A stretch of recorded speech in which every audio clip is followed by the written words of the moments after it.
بسم الله الرحمن الرحيم. الحمد لله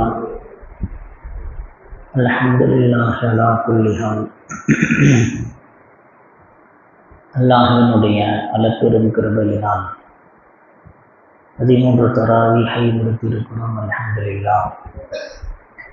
மீதம் இருக்கக்கூடிய தராவீஹையும் நோன்பையும் சலாமத்தாக நிறைவேற்றக்கூடிய நசீபை அல்லாஹ் தஆலா நம் அனைவருக்கும் தருவானாக. ஆமீன். குர்ஆனில் கூறப்பட்டுள்ள ஆச்சரியமான சில செய்திகளில் இன்றைக்கு தாவூத் அலைஹிஸ்ஸலாம் அவர்கள் அரசராக ஆன வரலாறை குறித்து இன்றைக்கு நாம் பார்க்கிறோம். அல்லாஹ் ஜல்ல சுப்ஹானஹு தஆலா திருமறையில் குறிப்பிடுகிறான், ஃபஹஸமூஹும் பிஇذனில்லாஹ் கதல தாவூது ஜாலூத ஃபஆதாஹுல்லாஹுல் முல்க வல் ஹிக்மத வஅல்லமஹு மிம்மா யஷா. அல்லாஹ் ஜல்ல சுப்ஹானஹு தஆலா தாவூத் அலைஹிஸ்ஸலாம் அவர்களை எப்படி அரசராக ஆக்கினான் என்பது குறித்து இது தஃப்சீரிலே விரிவாக எழுதப்பட்டிருக்கிறது. நாம் நேற்றைய தினம் பார்த்தோம், யாக்கூப் அலைஹிஸ்ஸலாம் அவர்களுடைய சந்ததியில் ஒரு மகனுடைய வழியில் அல்லாஹ் தஆலா வாழையடி வாழையாக அரசரை அல்லாஹ் அனுப்பினான். இன்னொரு மகனுடைய வழியில் அல்லாஹ் நபிமார்களை அனுப்பினான். ஷம்பீல் அலைஹிஸ்ஸலாம் அவர்கள் நபியாக அனுப்பப்பட்ட போது அதனுக்கு எதிராக அரசராக யாரும் அனுப்பப்படவில்லை. சாதாரண ஒரு நபர், ஆடு மேய்க்கக்கூடிய ஒரு நபர் தாலூத்தை அல்லாஹ் அரசராக ஆக்கினார். இன்றைக்கும் அதே போல்தான் தாலூத் என்ற மன்னர் அவர்கள் ஜாலூத் என்ற மிகப்பெரிய ஒரு கொடுங்கோல் மன்னனை எதிர்த்து ஜிஹாது செய்ய வேண்டிய ஒரு சூழ்நிலை ஏற்பட்டது. மிகப்பெரிய வலிமை உள்ளவன், பெரிய அரசாட்சி கொண்டவன், அவனுடைய படை பெரும்படை, மிகச்சிறந்த வீரன் ஜாலூத். அவனை எதிர்கொள்வது சாதாரண விஷயம் அல்ல. தாலூத் மன்னர் அறிவிப்பு செஞ்சாங்க, யார் ஜாலூத்தை கொலை செய்கிறார்களோ அவருக்கு என் மகளை நிக்காஹ் செய்து வைக்கிறேன், என்னுடைய சொத்தில் பாதியை நான் தருகிறேன் என்று அறிவிப்பு செய்கிறாங்க. தாவூத் அலைஹிஸ்ஸலாம் அதுவரைக்கும் நபியாக ஆக்கப்படவில்லை. சாதாரண ஒரு ஆடு மேய்க்கக்கூடிய சாதாரண ஒரு தொழிலாளியாக இருந்தார், சாதாரண நபராக இருந்தார். தாவூத் அலைஹிஸ்ஸலாம் சொன்னாங்க, நான் போர் செஞ்சு என்ன செய்கிறேன், ஜாலூத்தை நான் கொல்லுகிறேன். ரொம்ப உடல் பார்ப்பதற்கு மெலிந்த இருப்பாங்க, ஒல்லியாக பார்ப்பதற்கு ரொம்ப சாதாரண நபராக தெரிவாங்க. அவங்க நான் வரேன்னொடனே சரின்னு கபூல் செஞ்சாங்க. ஜாலூத்தை எதிர்த்து போராடுவதற்காக வேண்டி தாவூத் அலைஹிஸ்ஸலாம் வந்து கொண்டிருக்கிற போது வழியில் ஒரு சின்ன கல் பேசியது, தாவூத் அலைஹிஸ்ஸலாம் அவர்களே, என்னை எடுத்துக்கொள்ளுங்கள். இதுதான் ஆச்சரியமான செய்தி. ஒரு கல் நபிட்டு பேசுது, என்னை எடுத்துக்குங்க, நான் ஹஸரத் மூசா அலைஹிஸ்ஸலாம் அவர்களுடைய கல் என்று சொல்லுது அந்த கல். அந்த கல்லை எடுத்துக்கிட்டாங்க, சின்ன கல். அப்படியே போய்கிட்டே இருக்கிறாங்க. திருப்பியும் இன்னொரு சின்ன கல் பேசுது, தாவூத் அலைஹிஸ்ஸலாம் அவர்களே, என்னையும் எடுத்துக்கொள்ளுங்கள், நான் ஹாரூன் அலைஹிஸ்ஸலாம் அவர்கள் பயன்படுத்திய கல், என்னையும் எடுத்துக்கொள்ளுங்க அப்படின்னு அந்த சின்ன கல்லையும் எடுத்துக்கிட்டாங்க. போய்கிட்டு இருக்கிறாங்க. திருப்பியும் ஒரு கல் பேசுது, தாவூத் அலைஹிஸ்ஸலாம் அவர்களே, என்னையும் எடுத்துக்கொள்ளுங்கள், நான் தான் ஜாலூத்தை கொல்லுவேன் அப்படின்னு சொல்லி ஒரு சின்ன கல் பேசுது. எப்படி பாருங்க, கல் பேசுமா? பேசும் என்பதற்கு குர்ஆனில் ஆதாரம் இருக்கு. இந்த ஆயத்தில் நம்பாட்டி முஃமின் கிடையாது. குர்ஆனை நம்பவில்லை என்று சொன்னால் குர்ஆனுடைய ஒவ்வொரு ஆயத்தையும் நம்பணும். நம்பாட்டி ஈமான் கிடையாது, ஈமான் போயிடும். குர்ஆனுடைய ஆயத்தை மறுத்தார். அதெல்லாம் ஆச்சரியமான செய்திகள் இதெல்லாம். அந்த 3 கல்லையும் எடுத்துக்கிட்டாங்க. எடுத்து வில்லு மாதிரி என்ன செய்கிறாங்க, 3 கல்லையும் ஒன்றாக வைத்து என்ன செய்கிறாங்க, வில்லு மாதிரி விடுறாங்க. ஜாலூத் இருக்கிறானே, தலையில் பெரிய கவசம், ரொம்ப பெரிய கவசத்தை வைத்திருக்கிறான்.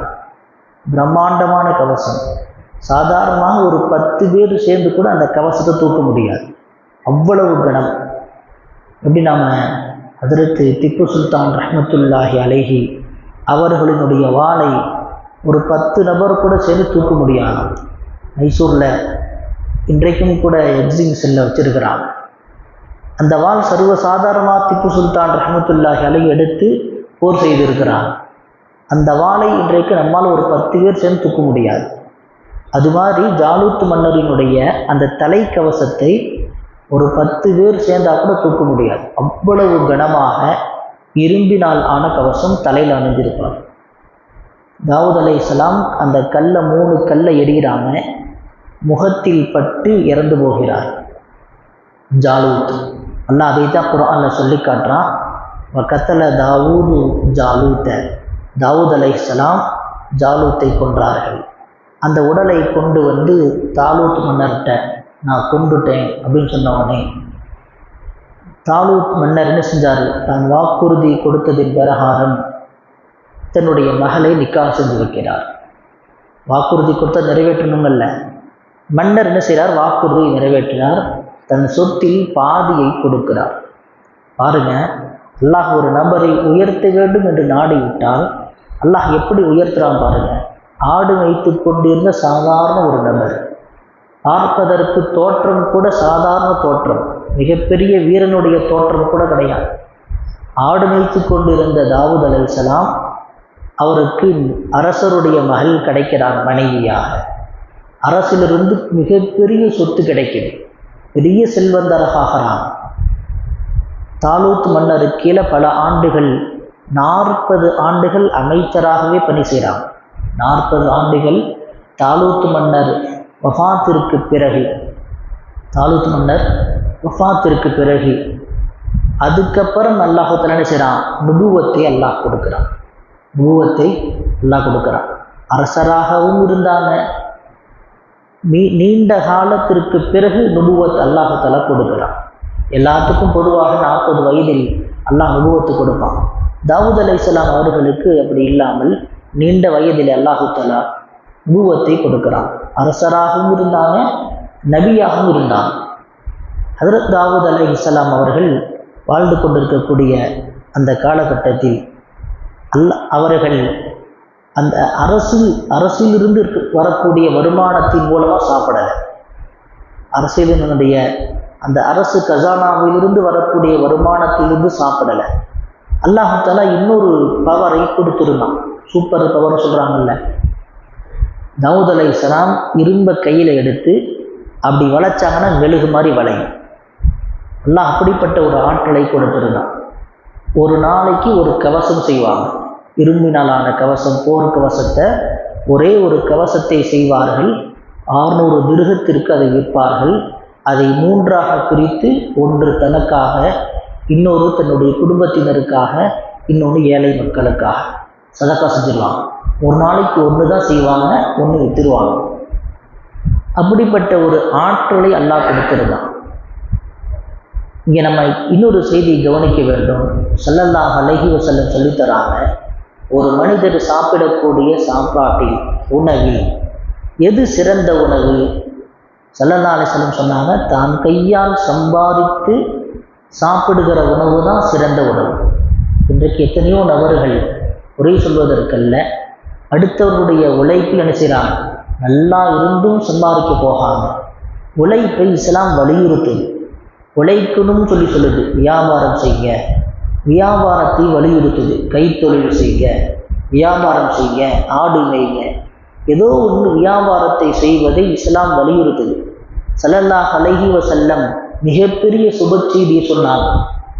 அத்தாஜிரு சதூக்குல் அமீன், நேர்மையான வியாபாரியும் நானும், 2 விரலை காட்டி நானும் நேர்மையான வியாபாரியும் 2 விரலை போல சொர்க்கத்தில் மிக நெருக்கமாக இருப்போம் என்று ஸல்லல்லாஹு அலைஹி வஸல்லம் சொன்னாங்க. பின்ன வியாபாரிக்கு எந்த அளவுக்கு முக்கியத்துவம் கொடுத்துருக்காங்க, வியாபாரம் எந்த அளவுக்கு செய்யணுங்கிறத நீங்கள் கவனிக்கணும்.